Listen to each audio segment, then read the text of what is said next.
아간의 범죄 사실을 접하면서 우리가 깨달아야 할 영적인 사항은 모든 일에 앞서 기도로 시작해야 한다는 겁니다. 우리가 계속 강조하는 것은 이 전쟁은 하나님의 전쟁입니다. 여러분도 그렇게 알고 계시지 않습니까? 그런데 전쟁의 당사자가 그것을 모른다는 것은 정말 이해하기 힘듭니다. 이처럼 교만해지면 눈에 뵈는 것이 없게 되는 겁니다. 하나님의 전쟁이라면 전쟁을 하기에 앞서 전쟁의 지휘관에게 물어봐야 하는 것 아닙니까? 지휘관에 물어보지 않고 전쟁에 나가는 병사나 부하 지휘관이 있냐 이 말입니다. 그것은 군법에 의하면 즉결 총살감입니다.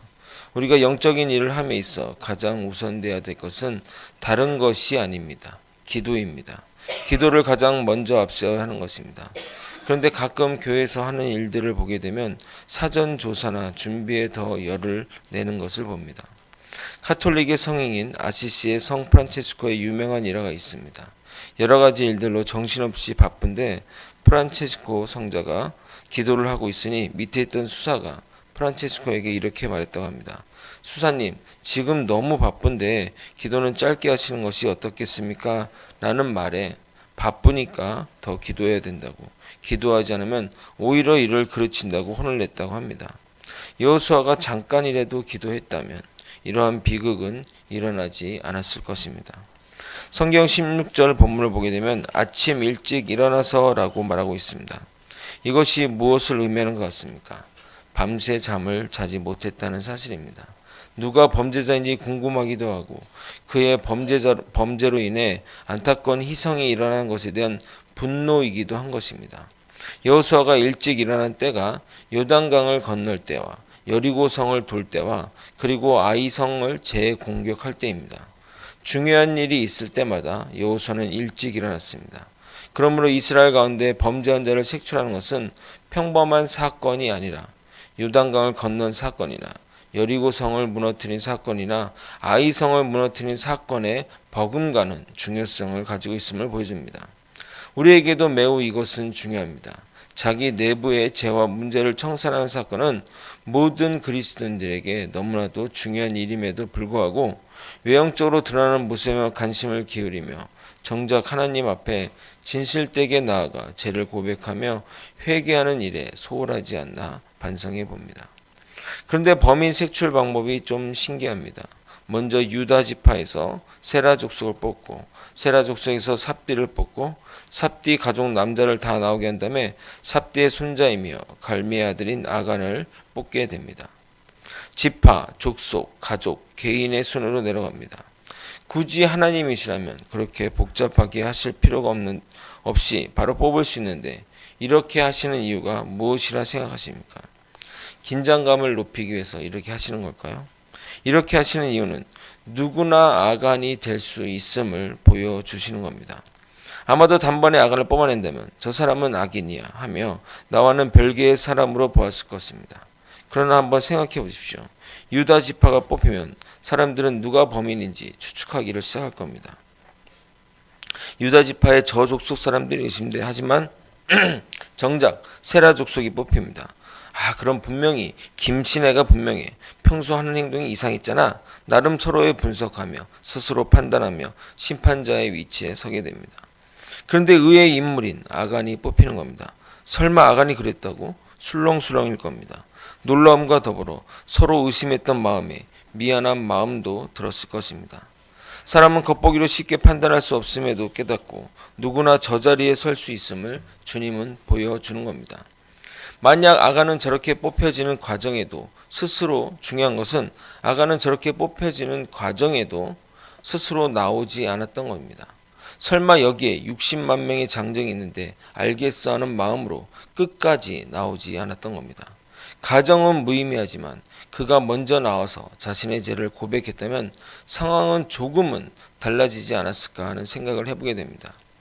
아간이 전해지자 여호수아는 충분히 분노를 표출할 수 있음에도 불구하고 차분한 자세로 이렇게 물어봅니다. 19절 함께 읽겠습니다. 시작.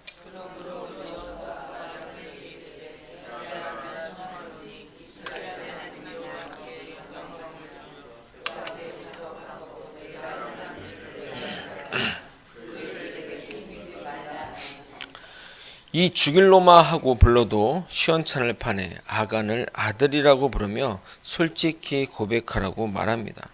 그렇게라도 해야 하나님의 영광이 될 것을 말하는 것입니다. 물론 죄의 용서는 불가할지라도 죽어서 하나님을 보게 되면 그때 용서를 받으라는 말입니다. 제가 항상 강조하는 것이 이겁니다.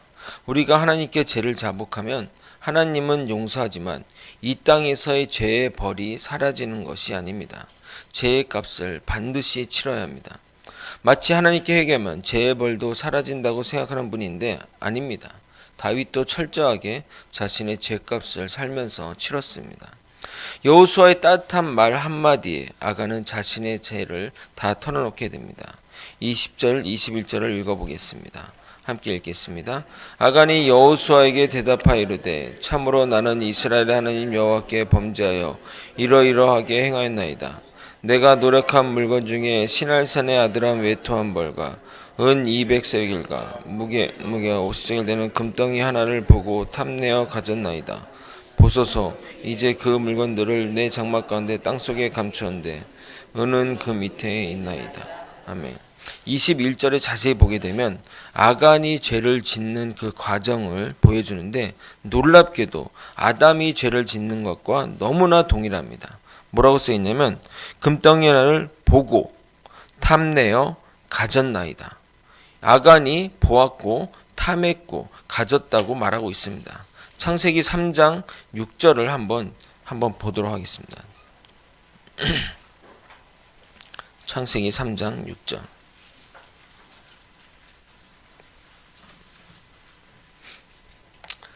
자, 한번 천천히 눈으로 보시고 제가 읽어드리도록 하겠습니다. 여자가 그 나무를 본즉 먹음직스럽기도 하고 보암직도 하고 지랄만큼 탐스럽기도 한 나무인지라 여자가 그 열매를 따먹고 자기 함께 남편에게도 주매 그도 먹은지라. 즉 여자가 보고 탐스럽게 느꼈고 그리고 먹었습니다. 아간의 행동은 우리의 죄의 범주로 정하는 안목의 정욕, 보았고 육신의 정욕, 탐했고 이생의 자랑, 가짐으로 소유의 자랑으로 나아가는 것을 명확하게 보여주고 있습니다. 요한일서 2장 16절입니다. 이는 세상에 있는 것이 모든 것이 육신의 전욕, 안목의 전욕, 이생의 자랑이니 다 아버지께로 온 것이 아니요 세상으로부터 온 것이라. 인류 최초의 죄가 아간의 죄와 평행을 이루는 것은 아간의 죄가 가나안 땅에서 범한 최초의 죄이기 때문에 더욱 눈여겨보게 됩니다. 아간의 말대로 아간의 장막을 보내 뒤져보니 훔친 물건이 나오게 됩니다. 이에 그가 취한 물건들과 그에 속한 모든 물건과 가축 그리고 자녀들까지 이끌어 아골 골짜기로 가서 온 이스라엘이 돌로 치고 물건들을 불살라 버리게 됩니다. 물론 이 장면을 놓고 아간과 아간의 재물과 훔친 것에 대해 처벌하는 것은 이해가 되는데 그들의 자식까지 이렇게 하는 것은 좀 과한 것이 아닌가 생각하는 분이 있을지 모릅니다. 연좌제도 아니고 아버지의 잘못으로 자식이 죽는 것은 아니지 않느냐 생각할 수 있습니다. 그러나 성경을 자세히 보면 주요하게 쓰인 단어가 보입니다. 뭐냐면 바로 장막입니다. 21절에 내 장막 가운데, 22절에 그의 장막에 달려가, 23절에 그것을 장막 가운데 취하여, 24절에 그의 장막과 그에게 속한 모든 것이라고 표현되고 있습니다. 장막은 바로 그들이 기거하는 숙소를 의미합니다. 아버지의 범죄를 그들의 자녀들은 눈으로 보았고 직간접적으로 그들은 동참한 것입니다.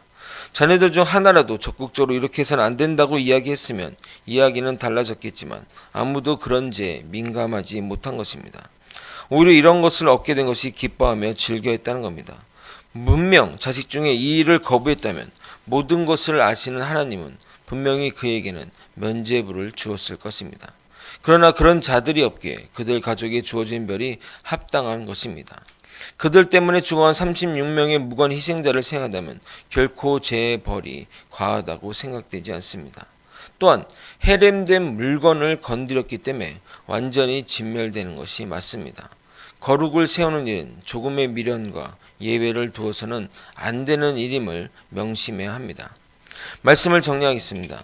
하나님이 가르쳐준 방법대로 여호수아는 범인 색출에 나서게 됩니다. 그러나 그 방법이 약간은 소모적이고 불편하게 진행이 됩니다. 그 이유는 우리 모두가 아간이 될 수 있음을 눈으로 보여주고자 하는 시청과 교육인 것입니다. 그런 과정 중에도 아간은 혹시나는 마음에 나서지 않았습니다.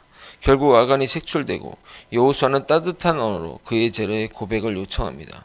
그것은 여호수아가 그에게 베푸는 마지막 은총인 것입니다. 그는 자신의 모든 죄를 고백하게 됩니다. 그의 범죄한 장면을 보면 세상에서 사람들을 유혹하는 모습이자 아담의 범죄함과 동일함을 보여줍니다. 이처럼 우리는 이러한 범죄의 노출을 조심해야 됩니다. 결국 아간과 그의 가족은 그 죄값을 톡톡히 치러졌고 이 일로 이스라엘 공동체의 교훈이 되었습니다. 여러분, 성경의 역사가 여러분에게도 교훈이 되길 소망합니다. 항상 말하는 거지만 역사가 우리에게 교훈이 안 되는 것은 배우지를 않기 때문입니다. 우리도 아간의 본성이 있습니다. 설마 누가 알겠어? 내가 죄 짓는 것 하면서 쉽게 죄를 허용합니다. 그러나 중요한 것은 인간은 모를 수 있지만 하나님은 반드시 안다는 겁니다. 그러기에 우리에게 필요한 믿음의 자세는 주님 앞에 서는 마음의 자세입니다. 우리는 아간이 될 수 있습니다. 항상 주님을 인지하며 의식하며 죄와 멀리하고 죄와 싸우는 우리가 되길 예수님의 이름으로 소망합니다. 기도하시겠습니다. 하나님 아버지, 언제나 하나님 앞에 서서 우리의 신앙생활, 믿음의 생활, 그리고 일상의 삶을 살아갈 수 있도록 인도하여 주옵소서. 주님이 살아계시고 우리와 함께 하시니 어찌 우리가 죄를 탐하고 죄를 보며 죄를 탐하고 죄의 것에 거할 수 있겠습니까? 항상 주님 안에 거하는 축복된 삶을 살게 인도하여 주시옵소서. 사랑이 많으신 예수 그리스도 이름으로 기도드리옵나이다. 아멘.